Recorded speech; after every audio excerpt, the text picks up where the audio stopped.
Back to Jordan. um, but just watching Jordan for real. Excuse me. Just watching Jordan for real. Just watching Jordan for real. Just his mentality, bro, was crazy. The coach had said Jordan was the only player I knew that could turn it on and off, and he never turned it off. Ever. And I was like, bro, it's just that type of mentality, even if you're not into sports like that, that type of mentality is something you can just carry over into life. As I was watching the documentary, I was sitting there thinking like, how do I live my day-to-day life like that? You know what I'm saying? Like, how do I do that? Because what he's doing is special, and I want to be that way. In just normal life, like basketball years are behind us. How do I take that kind of mentality and turn it into a great future like that? Like, that was very impressive. And he was just like, I just always wanted to go after the best player when I got there. And I don't know, man. I look at Michael Jordan, especially when he got to the NBA, and he was talking about the third game of the season against the Milwaukee Bucks, and it was just showing the highlights. I like, this just looks different, bro. I've never seen anything like that. And I watched Kobe in his prime. I watched LeBron. I just never seen nobody that, not necessarily the way he was playing, because everybody played basketball like Jordan, but it's just like the dominance, the mentality. So it didn't shake me as much as it shook you because I actually watched Jordan documentaries, a couple of different Jordan documentaries. I watched at least 3 of them. And so they all kind of the same. This one is a little bit more just about that one year.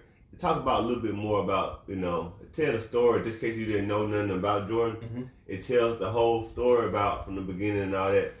But I've watched a couple of Jordan documentaries, and so I've kind of seen it. I also, like I was saying when we were talking during the documentary, I also feel like another player who was dominant right out the bat was LeBron. He was dominant right out the bat his first year, averaging 20-some points a game. See, and this is what I mean by Jordan versus LeBron.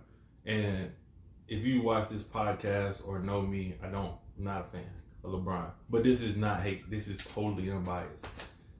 LeBron's was also physically gifted.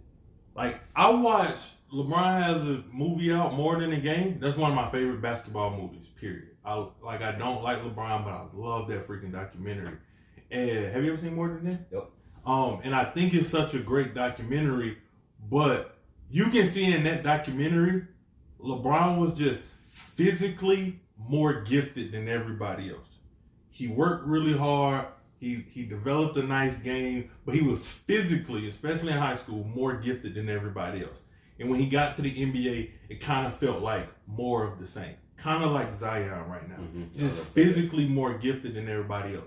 I don't feel like Jordan was physically more gifted. I mean, his mentality, his I want to win, his desire to win, his desire to be great was higher. That's what I think I've seen. And this is important.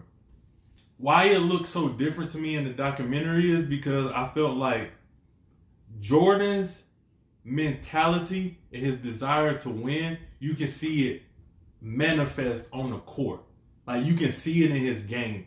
Versus like a LeBron, like, I actually feel like for most of his career, you've seen the opposite. Just like LeBron, like, it's okay if Ray Allen take this shot. It's okay if I pass it here. You know what I'm saying? Like, it's okay if he had a little bit more magic in him. LeBron had a little bit more. Right. I just feel like Jordan, he said it in the doc, like, my mentality was to do whatever it took to win. Even if it was, I had to do it myself. And that was because he just felt like his desire to be great was shown in his abilities. And that's what I was saying when I was saying earlier. I was like, man, it just looks different to me. Like, I don't know what it is, but something is different. That's what I was talking about.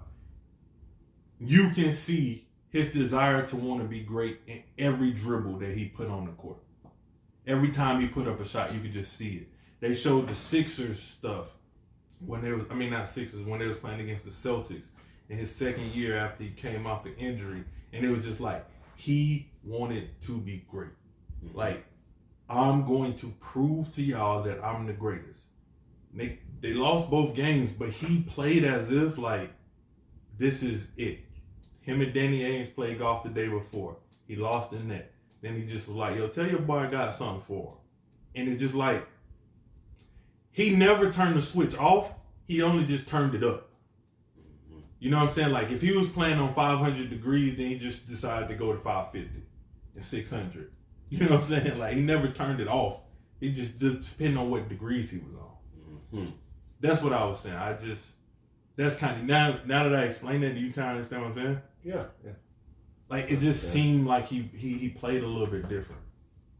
And then I wanted to tie that into the Scottie Pippen joint where him and Jordan both just wasn't the best player growing up.